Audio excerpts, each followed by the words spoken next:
Já estamos conectados aqui, Stephanie. O que a gente tem hoje? A gente vai falar tudo junto. Até aqui. Junto, né?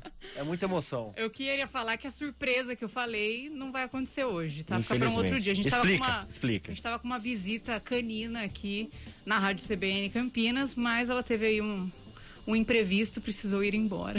Agora eu fiquei sabendo do que era. Os ouvintes também agora estão informados. Bulldog inglês, hein? Fica pra próxima. Fica pra uma outra oportunidade. Mas de qualquer forma, pelo menos explicou, tirou a curiosidade minha e dos ouvintes. Sim. Tava querendo falar logo até por isso. Desculpa por deixar vocês curiosos, mas agora é hora da gente conversar com a doutora Silvia Angélico. Programação normal agora. Programação normal, quadro Vida Pet. Hoje o tema é saúde renal dos pets. Boa tarde para a senhora doutora, tudo bem? Boa tarde, Stephanie. Boa tarde, Leandro. Boa tarde, ouvintes da Rádio CBN. Tudo ótimo, melhor agora, claro. Pra gente diz a mesma coisa aqui, viu? A gente gosta muito desse quadro, a gente espera a participação das pessoas, mas vamos iniciar o papo, porque as pessoas sempre ficam aqui instigadas pelo nosso papo, mandam perguntas. Vamos ver então que é um assunto muito importante, saúde renal dos pets, como a Stephanie falou.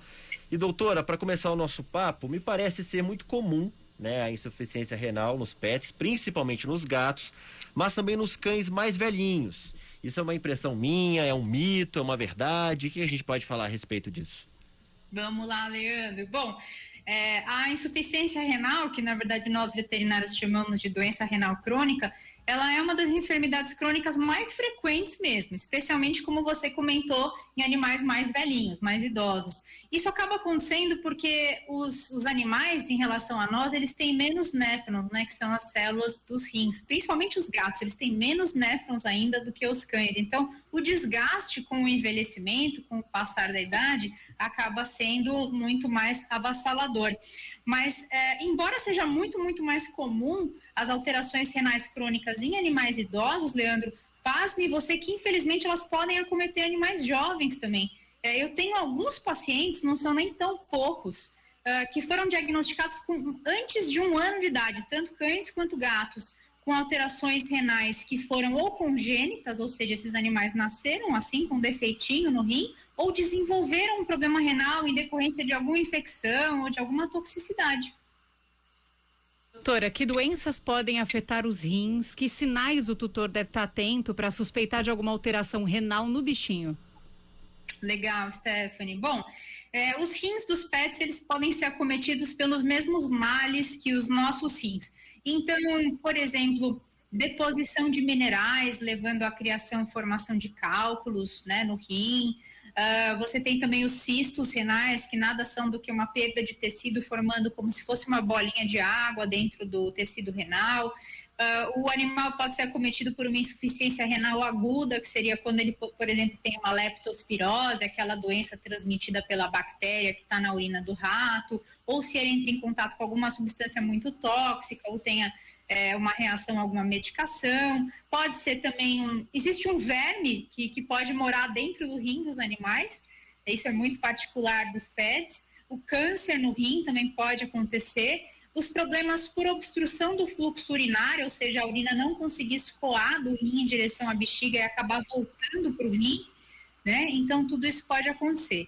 E o tutor, ele precisa ficar atento, porque os sinais de que o rim não vai bem, eles são sutis.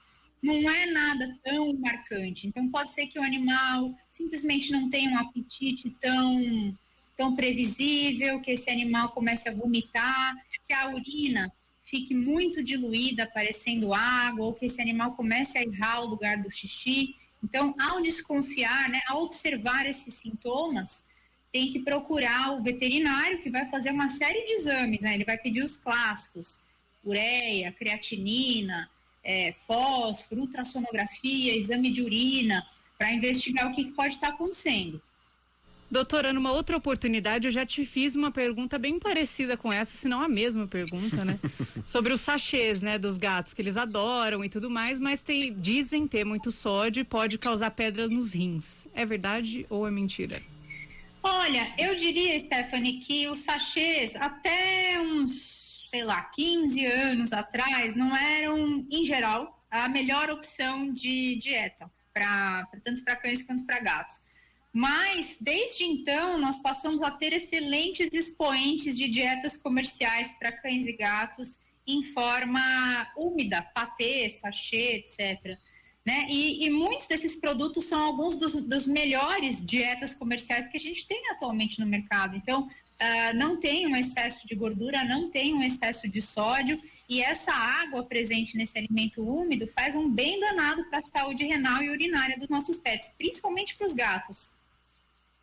E agora há pouco, doutora, a senhora explicou pra gente, né, que a doença renal crônica, ela é mais comum na idade mais avançada, né? É possível de alguma forma reduzir o risco de um animal desenvolver essa doença renal crônica, sabendo disso?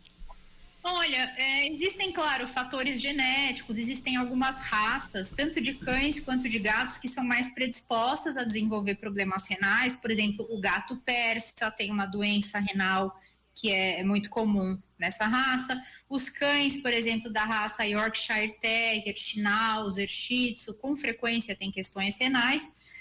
E o que nós podemos fazer é manter esses animais muito bem hidratados. Então, como a Stephanie muito bem lembrou, né, as dietas úmidas, tanto uma dieta caseira equilibrada direitinho, quanto uma dieta comercial de boa qualidade, tem bastante água, isso vai manter esse animal hidratado e acaba protegendo as vias urinárias e os rins diretamente.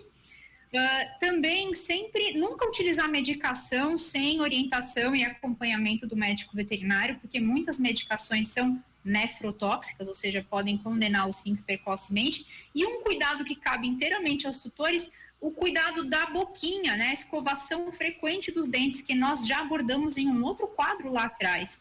Então, ao cuidar da boca, a gente evita o acúmulo do tártaro, que são bactérias, nada mais são do que bactérias muito patogênicas, muito perigosas, que ficam ganhando a circulação e afetam principalmente coração e rins.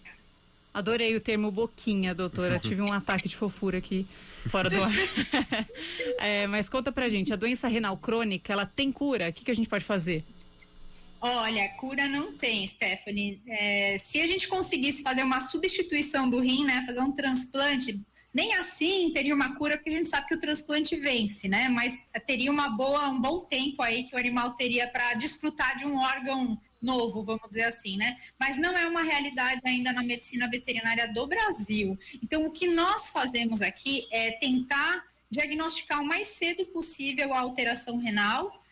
E aí, com base nisso, é feita uma prescrição dietética específica, então dietas com restrição de fósforo, de sódio, muitas vezes de proteína.